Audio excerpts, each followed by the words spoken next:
Motivasi eksternal ini biasanya yaitu adalah datangnya dari kami-kami ini sebagai guru yang dimana membuat sebuah kalimat agar murid kita ini mengikuti apa yang kita inginkan atau apa yang diinginkan sekolah sesuai peraturan, seperti itu. Itu eksternal. Nah, untuk itu contoh semisal di dalam kelas, saya kan membahas keyakinan kelas ini ya. Di dalam kelas ini sudah ada keyakinan yang dimana kita ini wajib semangat dan aktif di dalam kelas.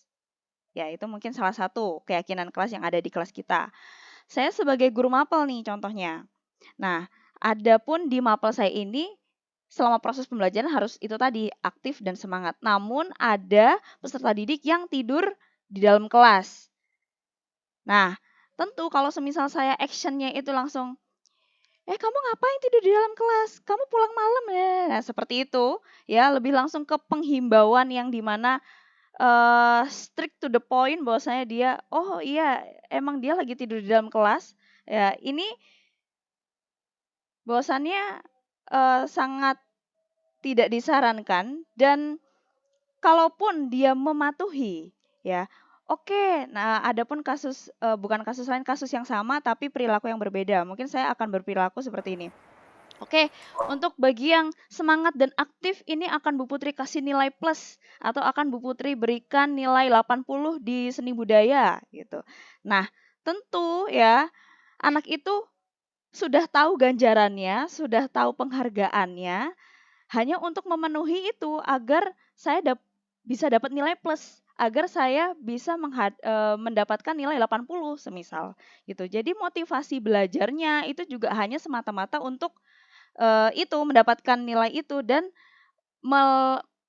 bagaimana ya, memenuhi keyakinan kelasnya yang aktif dan semangat itu ya semata-mata untuk itu saja gitu. Nggak ada yang kesadaran diri belajar secara mandiri keingintahuannya seperti itu, Bu. Bagaimana, Bu Mai? Bu Pin? Oke. Oh iya ya. Berarti itu tadi saya rancu antara punishment dan penghargaan Bu Putri.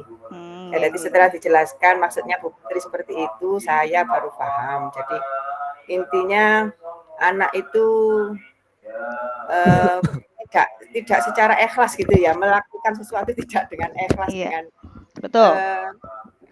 hati Betul, karena ada betul sesuatu sekali. pamrih gitu tadi. Ya, Ya, terima Baik. kasih betul. Bu. Sip, Iya, Oke, terima terima kasih. kasih Bu paham Mai. Mas, Iya, alhamdulillah. baik. Oke. Saya Nah, langsung ke pertanyaan yang kedua yaitu pertanyaan dari Pak Yayan. Guru sebagai Mungkin Pak manajer. Yayan ini langsung di materi saya, Bu. Betul. 5 posisi kontrol kan? Iya Iya, kan? betul. Nanti Ini gimana ini? Berarti bisa salah kamar terjawab ya? di Tadi Iya, kan sempat nyepil toh. Bu Putri sempat nyepil, Pak Yayan akhirnya kan penasaran. Akhirnya iya. ditanyakan. Keren, keren. Pak Yayan ini keren, tangkap sekali ya. Ya Baik, nanti Pak, setelah ini mungkin bisa terjawab pertanyaan dari jenengan. siap. Oke. Gimana Bu Putri? Iya, Apakah seperti itu Bu Putri? iya, betul. Karena memang ini saya fokus di keyakinan kelas, nanti untuk posisi-posisi kontrol bisa di segitiga restitusi oleh Pak Ade Satria Bagus. Baik Bapak Ibu, mungkin Bu Pin, mungkin sudah cukup ya Terima untuk sesi kasih. saya ya. Iya. Berikutnya kita akan mendengarkan penjelasan dari Pak Bagus. Mungkin nanti jawaban dari pertanyaan Pak Yayan akan ditemukan di sesinya Pak Bagus.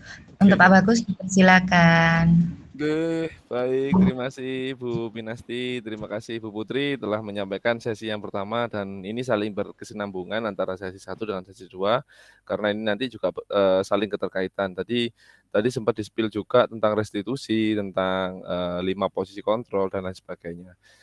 Oke, baik, kita lanjutkan di sesi yang kedua. Langsung saja, mungkin waktunya sekitar 20 sampai 25 menit. Setelah itu nanti kita tutup dengan pertanyaan-pertanyaan dan kita lakukan sedikit diskusi.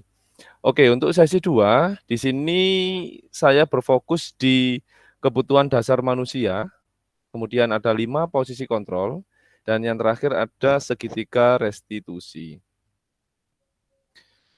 Oke, yang pertama ada kebutuhan dasar manusia dan dunia berkualitas. Ini kalau dilihat dari bahasanya kan keren sekali. Jadi manusia itu sebenarnya kebutuhan dasarnya itu apa sih? Setiap manusia pasti ada kebutuhan dasar yang harus terpenuhi dan ada kebutuhan dasar yang harus didapatkan oleh manusia tersebut. Sehingga ketika kebutuhan dasar manusia itu tercapai dan terlaksana, maka seluruh aktivitas yang akan dilaksanakan oleh orang tersebut bisa terlaksana dengan baik.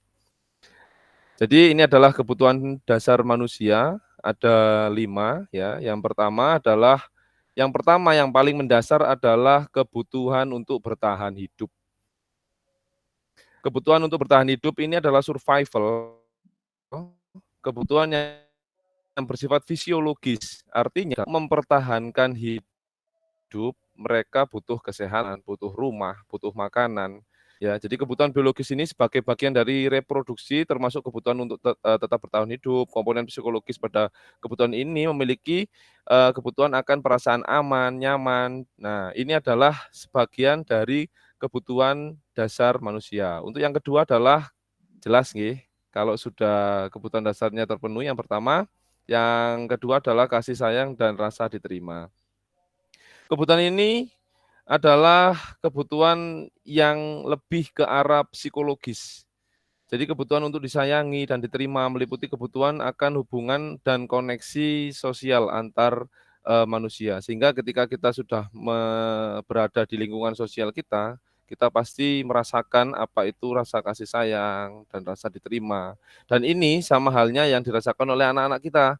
Ya, jadi anak-anak itu sebenarnya rasa psikologisnya adalah rasa ingin diterima di lingkungan belajarnya. Sehingga ketika anak-anak ditanya, "Kamu maunya apa di sekolah ini?" "Oh, saya itu maunya belajar, saya itu maunya ini, saya itu pengennya ini." Dan kita nggak bisa memaksakan kehendak apa yang jadi kehendaknya anak-anak. Jadi kita itu sebenarnya harus mengikuti aja alur dari anak-anak itu tersendiri.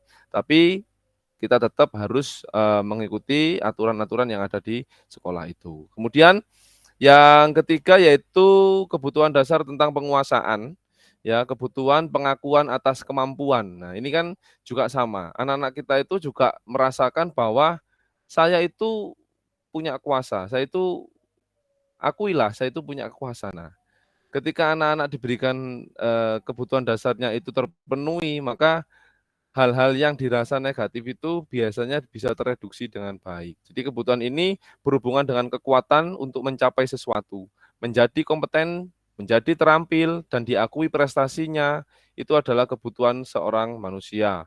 Jadi kebutuhan pengakuan atas kemampuannya. Berikutnya adalah kebebasan. Nah, ini juga adalah sebuah kebutuhan Bapak Ibu. Ya, jadi kebutuhan dasar manusia itu salah satunya juga ada kebebasan.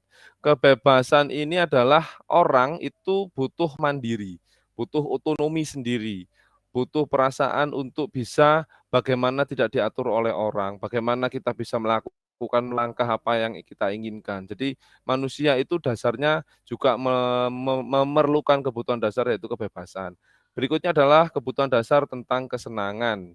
Di kebutuhan dasar tentang kesenangan ini juga sama, kebutuhan untuk mencari kesenangan, bermain, tertawa, ini merupakan kebutuhan dasar. Jadi kelima-limanya ini kalau dihubung-hubungkan mesti saling berhubungan dan keterkaitan. Jadi ketika kita sudah ngomong tentang kebutuhan dasar manusia, maka yang kita ambil, yang kita lihat yaitu bertahan hidup, rasa kasih sayang psikologisnya, penguasaan itu tadi dari segi apa yang dia miliki, kebebasan rasa ingin memiliki apapun, dan kesenangan. Ini setiap dasar manusia harus kebutuhannya harus tercapai dengan baik. Sehingga niscaya kalau misalkan kebutuhan ini bisa tercapai, maka tidak akan ada hal-hal yang tidak kita inginkan. Makanya banyak sekali kalau kita rasakan di sekolah kita, di luar sana banyak kriminalitas dan banyak anak-anak yang melanggar peraturan dan lain sebagainya. Itu adalah salah satu kebutuhan dasarnya tidak terpenuhi.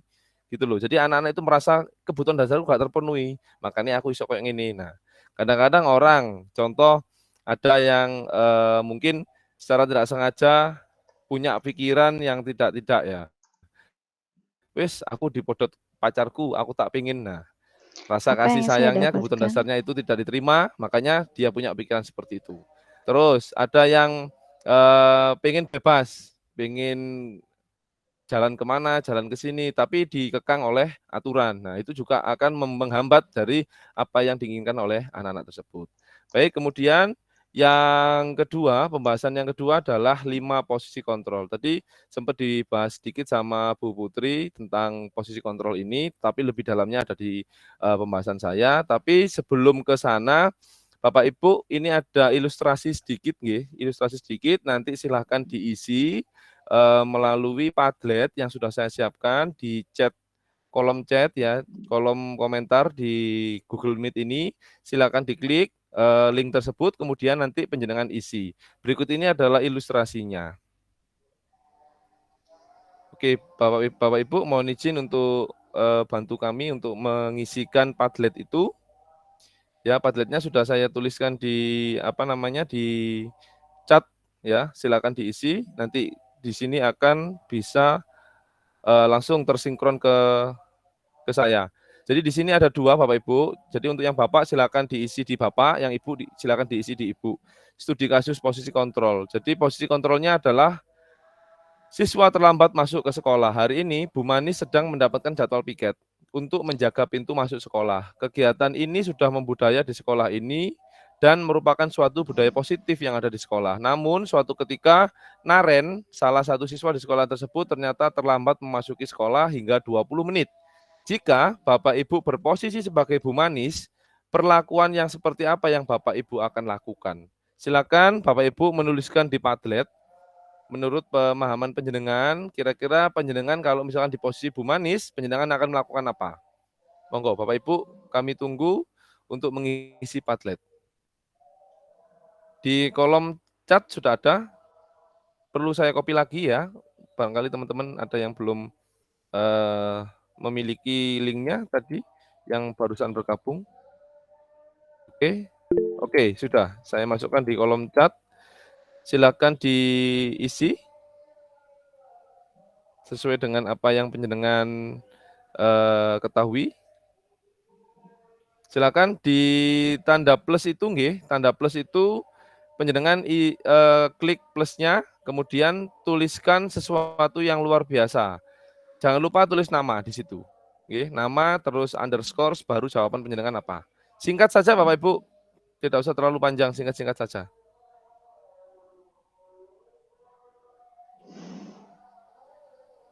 Bapak Ibu jika ada kendala monggo bisa on suaranya. Bisa ditanyakan ke kami, ke Bu Putri atau ke Bu Pinasti. Nanti kami bisa bantu jawab. 2 menit waktunya. Cukup kira-kira? Monggo Bapak Ibu. Wah, nggak muncul ini versinya. Kenapa Pak? Nggak muncul ini di saya ini. Gimana ngisinya ini? Nggak muncul di ininya. Di itu Pak, di chat box-nya itu di copy. Terus jenengan buka di Google biasa aja Pak. Panjenengan pakai apa HP nggih? Iya pakai HP ini.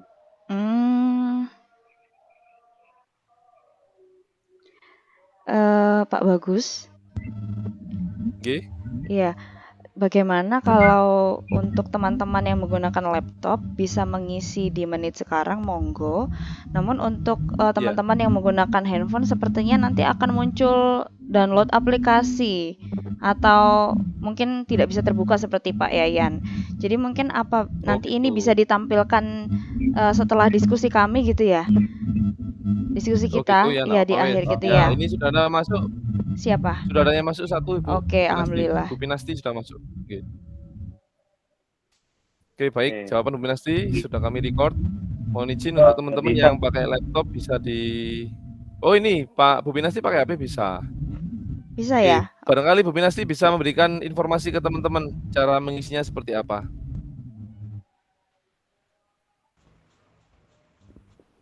Oke, baik. Tinggal diklik link, kemudian langsung masuk ke Google apa tadi ya? Pokoknya itu masuk, terus ada 2 pilihan, di situ ada Bapak, ada Ibu. Tinggal diklik yang ditambah itu, terus ditulis ya. Oke. Iya. Monggo Bapak Ibu. Terima kasih Bu Pin. Ya, cukup jelas. Terima kasih Bu Pinasti. Keren.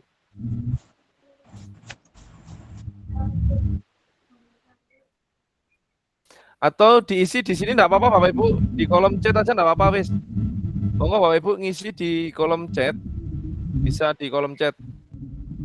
Nah, kalau Padletnya terlalu susah dikerjakan, monggo di kolom chat, monggo bisa dikerjakan di situ saja.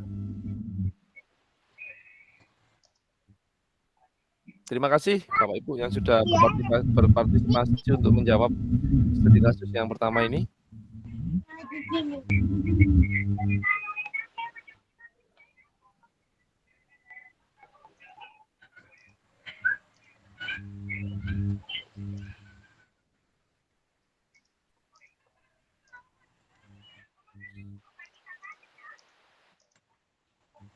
Oke, sudah masuk Bu Siti Maimunah. Monggo yang lain Bapak Ibu bisa mengisi sambil kami melanjutkan.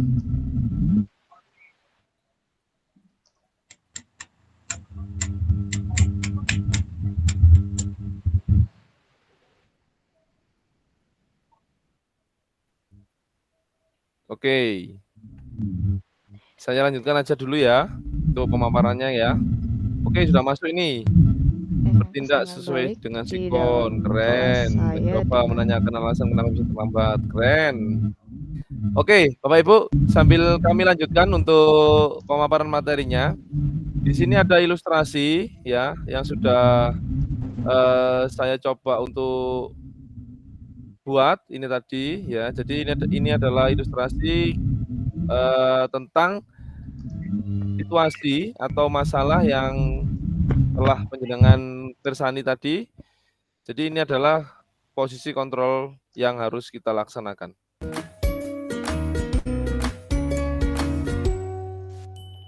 Salam bahagia Ibu dan Bapak guru hebat. Dalam penerapan disiplin positif restitusi, salah satu program motivasi yang disam.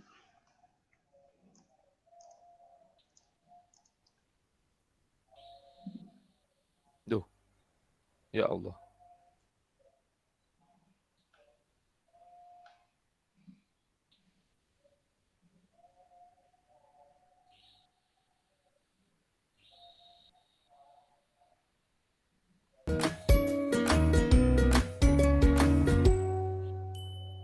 Salam bahagia Ibu dan Bapak guru hebat.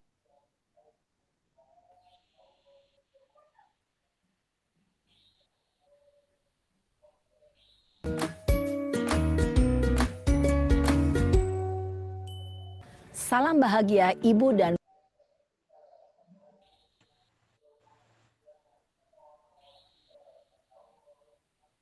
Sebentar Bapak Ibu, mohon izin ada kendala teknis.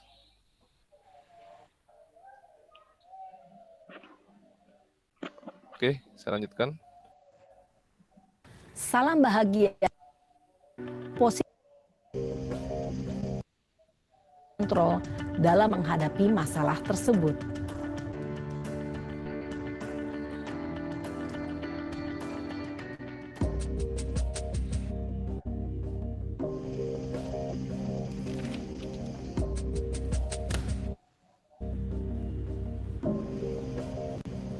Nara! Sini kamu! Selamat pagi, Bu. Selalu terlambat. Kamu deh, pasti terlambat. Maaf, Bu. Saya... Apa? Apa coba? Alasan kamu apa lagi? Iya, Pak. Halo. Ya. Kapan sih kamu tidak terlambat? Apa? Muncul nggak suaranya? Malah Muncul. jadi Aman-aman. Saya... Dasar pemalas. Iya. Gak kapok-kapok sih kamu. Sudah berapa kali terlambat?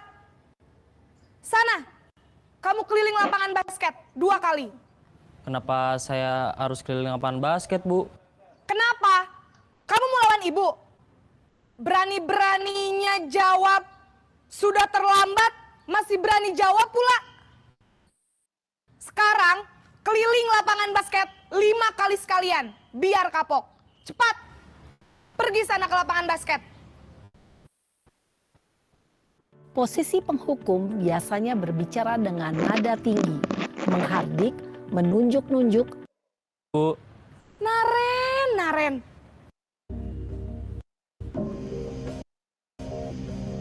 Naren, Baik, Bapak Ibu, itu tadi contoh yang pertama, yaitu 5 posisi kontrol sebagai penghukum. Ini contoh yang kedua. selamat pagi, Bu. Naren. Kamu kenapa terlambat lagi, Nak? Ya Tuhan, Naren. Kamu senang ya bikin ibu susah ya? Kalau kamu terlambat lagi, nanti ibu yang ditegur Bapak Kepala Sekolah, Nak. Disangka ibu tidak bisa membina kamu.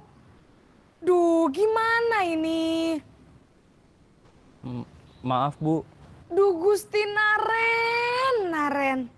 Kamu suka ya kalau ibu ditegur Bapak Kepala Sekolah? Terus, sekarang ibu harus tulis apa ini di buku absen? Ini kamu sudah sering terlambat loh. Ibu harus apa coba? Maaf, Bu. Maaf sekali. Ya sudah, lain kali jangan bikin ibu susah lagi ya, Nak ya. Ibu tidak akan kuat lagi kalau kamu begini terus. Bisa jantungan kalau ibu ditegur Bapak Kepala Sekolah. Sana cepat ke kelas. Maaf ya, Bu. Maaf sekali. Bapak Ibu, kira-kira yang lebih nyaman yang mana? Yang pertama apa yang kedua?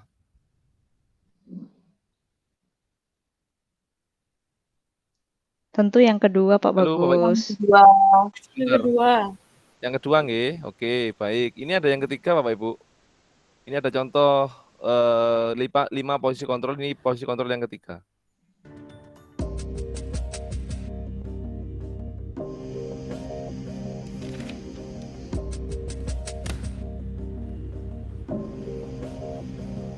Naren!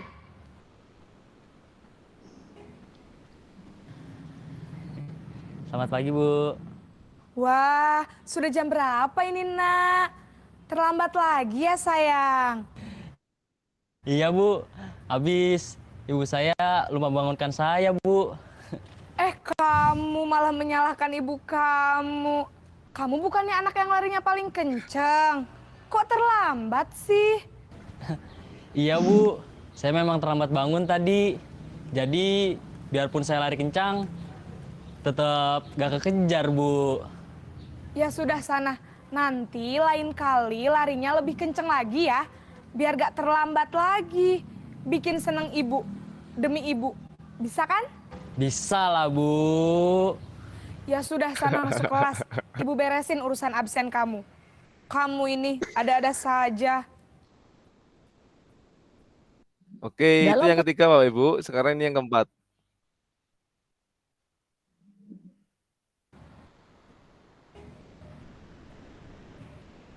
Selamat pagi, Bu. Naren, apa peraturan sekolah kita tentang jam berapa kita harus masuk sekolah, Nak? Kita harus di sekolah jam 7, Bu. Iya betul, sekarang sudah jam 7.20. Naren sudah tahu konsekuensinya jika terlambat hadir. Paham, Bu. Saya harus tinggal kelas pas jam istirahat selama 20 menit. Iya benar, konsekuensinya demikian. Jadi nanti jam 9.30 pas istirahat, kamu harus tinggal di kelas, kerjakan tugas tambahan untuk ketertinggalan kamu, ya? Baik, Bu. Posisi pemantau Oke, mengandalkan baik Bapak Ibu. Itu penghitungan yang kedua, yang keempat, mohon maaf. Sekarang yang terakhir Bapak Ibu, yang kelima.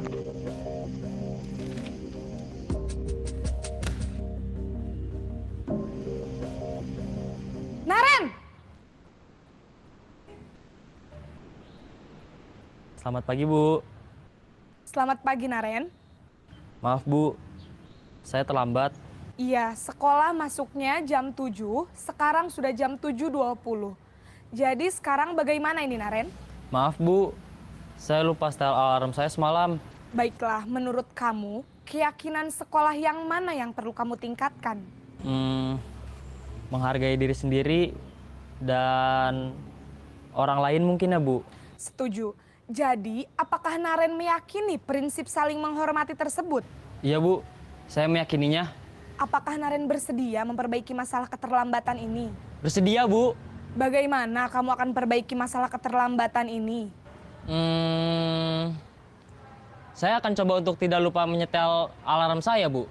Baik, kalau Naren lupa menyetel alarm di rumah, ada orang yang kira-kira bisa bantu mengingatkan tidak? Ada, Bu. Kakak saya, Kak Ema. Ada lagi selain Kak Ema? Selain Kak Ema, ada ibu saya. Baik, jadi yang mengingatkan Naren adalah Kak Ema dan ibu kamu ya?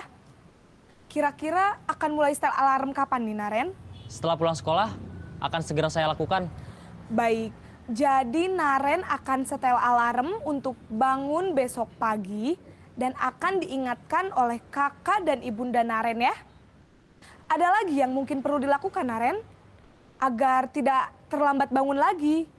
Tidak ada, Bu. Baik Naren, terima kasih untuk kerjasama kamu. Sekarang kamu perlu kembali ke kelas untuk belajar.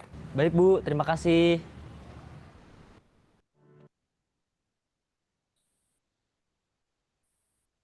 Oke, ya baik. Itu tadi adalah 5 contoh posisi kontrol. Sekarang saya berusaha untuk menjelaskan satu persatu tentang 5 posisi kontrol yang sudah saya paparkan tadi dan sudah saya ilustrasikan tadi seperti apa penyelesaian dan langkah konkret yang harus dilakukan.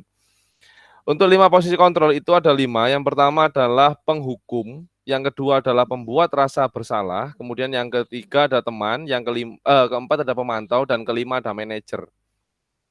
Nah, posisi yang diharapkan di setiap lembaga itu harusnya ada di posisi manajer.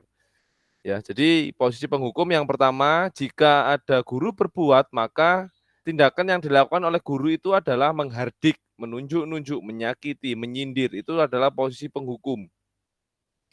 Yang kedua dalam posisi pembuat bersalah, biasanya berceramah dan mengatakan seharusnya kamu itu seperti ini, harusnya kamu seperti ini. Jadi merasa anak itu kita beri stimulasi supaya anak itu merasa bersalah. Itu adalah posisi kontrol di pembuat merasa bersalah. Kemudian posisi kontrol berikutnya adalah sebagai teman. Tadi disayang-sayang gitu ya, Naren disayang-sayang, Naren sayang, nah gitu. Seolah-olah Naren itu adalah sebagai teman kita itu, membuat alasan-alasan untuk muridnya supaya muridnya itu sadar betul. Kemudian ada posisi pemantau, menghitung dan mengukur. Ini jelas beliau posisi pemantau ini lebih ke analisis ya, analitis. Jadi lebih ke konkret. Kemudian yang terakhir adalah posisi manajer, di mana posisi manajer ini adalah posisi kontrol yang terbaik menurut versi dari apa yang kami pelajari di PGP ini, pendidikan guru penggerak. Kemudian hasil yang akan diperoleh ketika kita itu sebagai posisi penghukum adalah impact-nya ke siswa kita adalah siswa tersebut akan sering memberontak, menyalahkan orang lain, sering berbohong karena dia takut akan hukuman itu. Kemudian kalau di pembuat rasa bersalah, hasilnya adalah menyembunyikan, kadang dia itu tidak jujur, terus menyembunyikan sesuatu, menyangkal, itu sama. Jadi membuat rasa bersalah itu tidak sepenuhnya bisa menyelesaikan masalah. Kemudian hasil dari teman adalah ketergantungan. Jadi anak itu akan merasa, alah engko paling digawe koyo ngene ambek guruku, paling digawe koyo ngene ambek pak guruku, paling digawe koyo ngene ambek iki. Nah, jadi akan merasa seperti itu. Jadi nggak ada impact-nya. Kemudian yang di pemantau, dia akan menyesuaikan diri. Bila diawasi, dia itu merasa bahwa selalu diawasi, selalu dipantau, selalu dilihat oleh si pemantau. Terus yang terakhir di posisi manajer. Nah, ini adalah menguatkan pribadinya dia. Jadi kita gali informasi yang ada dari dia tersebut, dia itu kenapa bisa terlambat dan lain sebagainya, terus mengkonfirmasi keterlambatan itu dan mencarikan solusi bagaimana permasalahan-permasalahan itu tidak bisa terjadi lagi di kemudian hari. Jadi 5 posisi kontrol ini dan yang teridentifikasi identitas gagal itu ada di penghukum dan pembuat bersalah. Kemudian yang teman dan pemantau ini identitasnya berhasil atau sukses.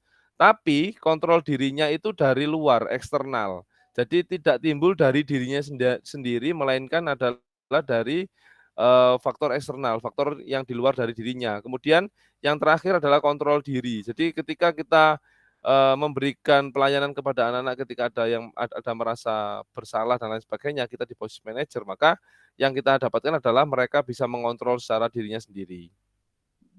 Kemudian ini ada pertanyaan, ada pertanyaan sama dengan Bu Putri tadi. Ini ada contoh pertanyaan, saya kecewa sekali dengan kamu. Kira-kira ini posisi kontrol yang apa?